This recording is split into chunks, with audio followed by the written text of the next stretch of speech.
दोस्तों, सुज़लोन एनर्जी की बात करें तो स्टॉक के अंदर आज हल्की सी गिरावट देखने को मिली।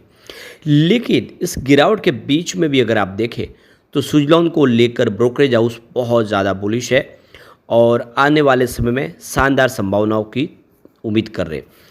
तो इसके पीछे वजह है कंपनी का रिजल्ट। इस बार कंपनी ने क्वार्टर फोर में कमाल कर दिया है। अब यहाँ पे इसके अलावा अगर आप देखें तो एक बड़ी अपडेट निकल के आ रही है रिन्यूएबल एनर्जी सेक्टर से, उसको समझने की कोशिश करेंगे। लेकिन फ्रेंड्स, उससे पहले अगर आप पहली बार हमारे चैनल पे आए तो चैनल को सब्सक्राइब कर दीजिए, एक बेल आइकॉन दबा दीजिए ताकि जब भी नया वीडियो बने पहला नोटिफिकेशन आपको मिले। वीडियो पसंद आए तो लाइक से ज़रूर कीजिए। चलो फ्रेंड्स, वीडियो स्टार्ट करते हैं। मैं हूँ आपका दोस्त SB दवे और हमारे अपने चैनल ऑनलाइन कमाई में आपका बहुत बहुत स्वागत है। तो सबसे पहले BSE सेंसेक्स की बात कर ले। आज 81,373 के स्तर पे क्लोजिंग देखने को मिली। बाजार काफ़ी हद तक रिकवर कर गया। क्लोजिंग मात्र 77 पॉइंट की गिरावट के साथ हुई, यानी 0.095% की गिरावट। जहां से बाजार ने शुरुआत की थी उससे भी आप देखें तो निचले लेवल पे यहाँ पे हमने एक अच्छी खासी पॉजिटिव तो नहीं लेकिन नेगेटिव क्लोजिंग में भी देखें तो फ्लैट क्लोजिंग देखिए, क्योंकि इंट्राडे में 80,654 तक चला गया था सेंसेक्स गिरते हुए, यानी निचले लेवल से 700 पॉइंट की रिकवरी देखने को मिली। बाजार रिकवर कर गया। ग्लोबल सेंटीमेंट थे बाजार के साथ नहीं थे, उसका असर देखने को मिला, लेकिन उसके बाद में बाजार ने अच्छी खासी रिकवरी दिखाई है। निफ्टी एनर्जी ग्रीन में आ गया। 35,933 के स्तर पे 54 पॉइंट की तेजी थी, यानी 0.15% अप था निफ्टी एनर्जी। अब सुज़लोन एनर्जी की बात करें तो 71.15 पर क्लोजिंग देखने को मिली, जहाँ पे 0.46% की गिरावट थी, यानी लगभग आधा % के आसपास की गिरावट। अब यहाँ पे जो बड़ी अपडेट निकल के आ रही है, सुज़लोन एनर्जी ने एक्सचेंज को जानकारी दी है और ये देख लो कि 30 मई को फ्राइडे के जो ट्रेडिंग सेशन में 9:30 बजे ज़बरदस्त वॉल्यूम में कामकाज हुआ है, यानी मटेरियल प्राइस मूवमेंट देखने को मिला। इसको लेकर उन्होंने क्लेरिफिकेशन दिया है, जो लगातार वो देते हैं। तो देख सकते हो कि ये जो हैवी वॉल्यूम हुआ उसमें आप देखें तो शेयर की प्राइस भी बढ़ी। उसके पीछे सुज़लोन की तरफ से बताया गया कि उन्होंने कोई नया अनाउंसमेंट नहीं किया। पिछले दिनों कंपनी ने अपना क्वार्टर फोर का रिजल्ट डिक्लेयर कर दिया, उसकी जानकारी एक्सचेंज को शेयर कर दी गई है। उसके बाद में नया कोई इवेंट नहीं हुआ। उसके बावजूद भी अगर वॉल्यूम बढ़ा है तो ये मार्केट की वजह से बढ़ा है, इसमें कंपनी की कोई जिम्मेदारी नहीं है। इसकी जानकारी शेयर कर दी गई है एक्सचेंज को। अब सुज़लोन एनर्जी की परफॉर्मेंस देखें कैसा रहा इसका प्रदर्शन, तो पिछले 10 सालों में इसने 242.67% का पॉजिटिव रिटर्न दिया है। पिछले 5 सालों में 2535% का मल्टी बैगर रिटर्न दिया है और पिछले 3 सालों में इसने 704% का ज़बरदस्त रिटर्न दिया है। पिछले 1 साल की बात करें इसने 51.65% का शानदार रिटर्न दिया है, जबकि पिछले 3 महीनों में 45.15% का शानदार रिटर्न दिया है, यानी स्टॉक लगातार दौड़ा है, मल्टी बैगर साबित हुआ है। पिछले देख सकते हो कि 3 ट्रेडिंग सेशन में यहाँ पे 10.7% की शानदार तेज़ी बनी है और स्टॉक 73.44 के हाई पर टच कर गया, तो काफ़ी बेहतर किया है। तेज़ी के पीछे वजह बनी इसका रिजल्ट। इस बार ईयर ऑन बेसिस पे जो प्रॉफिट है उसमें 365% का ज़बरदस्त जंप देखने को मिला, यानी प्रॉफिट 254 करोड़ के आसपास था। 1 साल पहले वो 1182 करोड़ तक पहुंच गया। बहुत ही बेहतर प्रदर्शन किया है। रिवेन्यू में भी 73% की ज़बरदस्त जंप देखने को मिली, जो 3773 करोड़ पर पहुंच गया, जो पिछले 1 साल पहले 2179 करोड़ के आसपास था। अब क्वार्टर ऑन क्वार्टर बेसिस पे भी देखें तो यहाँ पे प्रॉफिट में 205% की ज़बरदस्त जंप देखने को मिली है और देख सकते हो कि ये पिछले क्वार्टर में ये 387 करोड़ के आसपास था, जो 1100 करोड़ को पार कर गया। रिवेन्यू में भी अगर आप देखें तो क्वार्टर ऑन क्वार्टर बेसिस पे 27% की जंप देखने को मिली है, जो 2969 करोड़ से बढ़ते हुए 3773 करोड़ तक पहुंच गया, यानी क्वार्टर ऑन क्वार्टर बेसिस पे भी और ईयर ऑन बेसिस पे भी बहुत ही बेहतर रहा इस बार रिजल्ट।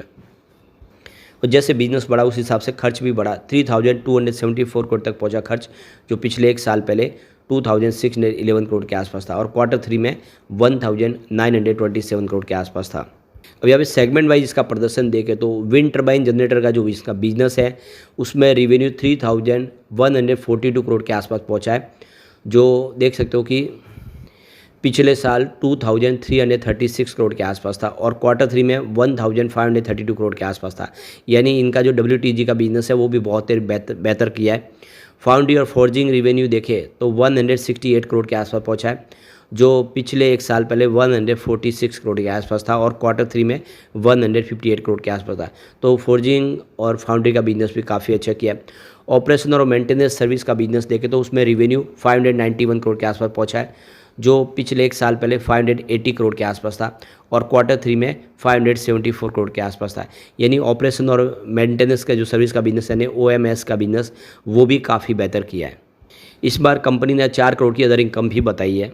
अब यहाँ पे सुजलॉन एनर्जी को लेकर मोतीलाल ओसवाल का जो आउटलुक बहुत ज़्यादा पॉजिटिव है और यहाँ पे उनका कहना है कि जो इन्होंने 60% ईयर ऑन बेसिस पे रिवेन्यू ग्रोथ दिखाई है और एबिटा डिलीवरीज अगर आप देखें तो फाइनेंशियल 2026 की काफ़ी बेहतर है और कुल मिला के यहाँ पे इस समय उन्होंने एक अंदाज़ा लगाया जो इंस्टॉलेशन कैपेसिटी अगर आप देखें तो फाइनेंशियल 2026 से 28 तक 6 से लेकर 9 गीगावाट एनुअली हो सकती है। मोतीलाल ओसवाल को ये भरोसा है, यानी आने वाले इसमें बिजनेस और तेज़ी से बढ़ता हुआ दिखाई देगा। दूसरी तरफ देखें तो ICICI सिक्योरिटीज़ का कहना है कि इस बार कंपनी ने Q4 बहुत ही बेहतर दिखा है। रिवेन्यू में 73% के बेसिस पे ज़बरदस्त जंप रही है। एबिटाडा 7 बिलियन के आसपास यानी 94% के बेसिस पे वृद्धि देखने को मिली है। एडजस्टेड पैट देखें तो 5.8 बिलियन रुपीज़ के आसपास रहा है, तो जो अंदाज़ा था उससे बेहतर किया है। कंपनी ने 273 विंड टर्बाइन का कैपेसिटी इंस्टॉल प्राप्त की है और देख सकते हो कि ऑर्डर बुक इस समय देखें मई 2025 तक 5.6 गीगावाट के आसपास है, तो 3.6x वॉल्यूम में ग्रोथ दिखा रहा है, जो ये बात का सबूत है कि काफ़ी बेहतर है कंपनी की परफॉर्मेंस। मॉर्गन स्टैनली की बात करें तो यहाँ पे उन्होंने ओवरवेट की रेटिंग दी। मॉर्गन स्टैनली का कहना है कि 60% ईयर ऑन बेसिस पे ग्रोथ है वॉल्यूम की इनके WTG बिजनेस की। रिवेन्यू एबिटाडा अगर देखें तो फाइनेंस 2024 का कंट्रीब्यूशन काफ़ी अच्छा है और कंपनी इस समय नेट कैश फ्लो भी अच्छा है, कंपनी के पास बिजनेस भी अच्छा है। आने वाले समय जो आप देखें तो इसका जो प्रदर्शन और बेहतर रहेगा। जो कंपनी का जो कैपेक्स रेंज है वो 4000 से लेकर 4500 करोड़ के आसपास रहेगा। तो जब नौमा की बात करें तो नौमा ने भी यहाँ पे स्टॉक को लेकर बुलिश अपनी धारणा रखी है और यहाँ पे देख सकते हो कि कंपनी के जो डिलीवरी है 573 मेगावाट को पास कर गई है, जो एस्टीमेट था 475 मेगावाट के आसपास था। ऑपरेटिंग प्रॉफिट मार्जिन 18.3% के आसपास है, जबकि जो अंदाज़ा था 14.7% का उसको पार कर गया है। तो कुल मिला के ब्रोकरेज हाउस की उम्मीद से बेहतर इस बार रिजल्ट है और इस रिजल्ट के बाद सारे ब्रोकरेज हाउस बहुत ज़्यादा बुलिश है। एक और जो बड़ी अपडेट निकल के आ रही है, एक समय जो इंडिया सिर्फ कोल बेस्ड पावर प्लांट की कैपेसिटी से अपनी ऊर्जा की ज़रूरत को पूरा करता था, अब वो क्लीन एनर्जी पे शिफ्ट हो चुका है। तो एक समय जो मोस्ट कार्बन पोल्यूटिंग कंट्रीज थी इंडिया, अब वो आप देखें तो इस समय क्लीन एनर्जी यानी विंड एनर्जी और सोलर एनर्जी के दूसरे सोर्स को इस्तेमाल करके अपनी बिजली की ज़रूरत को पूरा कर रहे हैं। तो देख सकते हो पिछले कुछ सालों पहले जिसमें कोल का डोमिनेंस था और 60% से ऊपर जो भी है ऊर्जा की ज़रूरत वही पूरा करने में योगदान देता, अब वो 50% से नीचे आ गया है।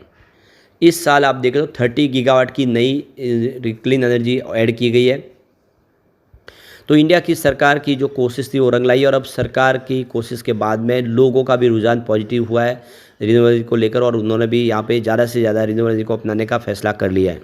तो इंडिया के 170 गीगावाट के रिन्यूएबल के प्रोजेक्ट इस समय पाइपलाइन में जो आने वाले इसमें कंप्लीट हो गए कुछ 5 सालों में। तो इसका मतलब ये है कि आने वाले 2030 तक के लिए 500 गीगावाट की कैपेसिटी को प्राप्त करने का जो लक्ष्य रखा गया है वो कंप्लीट होगा। यह देख कि राघव पचौरी जो वसुधा फाउंडेशन के जो एक्सपर्ट है उनका कहना है कि सरकार का सपना बिल्कुल सच होगा और आने वाले समय रिन्यूएबल सेक्टर में और तेज़ी आएगी। और इसके पीछे वजह गवर्नमेंट की पॉलिसी और प्राइवेट इन्वेस्टमेंट जो इस समय रिन्यूएबल सेक्टर को बहुत ज़्यादा सपोर्ट कर रहा है और हर साल 50 गीगावाट की नई रिन्यूएबल कैपेसिटी के लक्ष्य को प्राप्त करने के साथ आगे बढ़ने की तैयारी है 5 साल तक। तो ऐसे में आने वाले समय देख सकते हो क्लीन एनर्जी में और सारा निवेश आएगा। तो यहाँ पे गवर्नमेंट आने वाले समय करीब $452 मिलियन का नया निवेश करने को तैयार है रिन्यूएबल सेक्टर में। इंडिया विश्व के अंदर चौथा सबसे बड़ा क्लीन एनर्जी को यूज करने वाला इंस्टॉल करने वाला देश बन गया है। गवर्नमेंट ऑफिशियल के $81 बिलियन का इन्वेस्टमेंट ऑलरेडी रिन्यूएबल सेक्टर में हो चुका है और आने वाले समय और इसमें निवेश की संभावना बनेगी। सोलर और विंड सेक्टर दोनों ही बेहतर करेंगे, तो इस सेक्टर से संबंधित कंपनियां बहुत बेहतर करेगी, जिसमें सुजलॉन सबसे बड़ी कंपनी है, उसको डेफिनेटली फ़ायदा होगा। ऐसे में एक बहुत अच्छा मौका इस समय दिखाई देगा सुजलॉन में निवेश के बारे में सोचने का। लेकिन फ्रेंड्स, कोई भी इन्वेस्टमेंट करने से पहले अपने फाइनेंशियल एडवाइज़र से एडवाइस ले ले या अपना खुद का रिसर्च करें, क्योंकि मैंने वीडियो आपके एजुकेशनल पर्पज़ के लिए ही बनाया। वीडियो पसंद आए तो लाइक शेयर जरूर कीजिए और चैनल को सब्सक्राइब कर दीजिए। Thank you friends.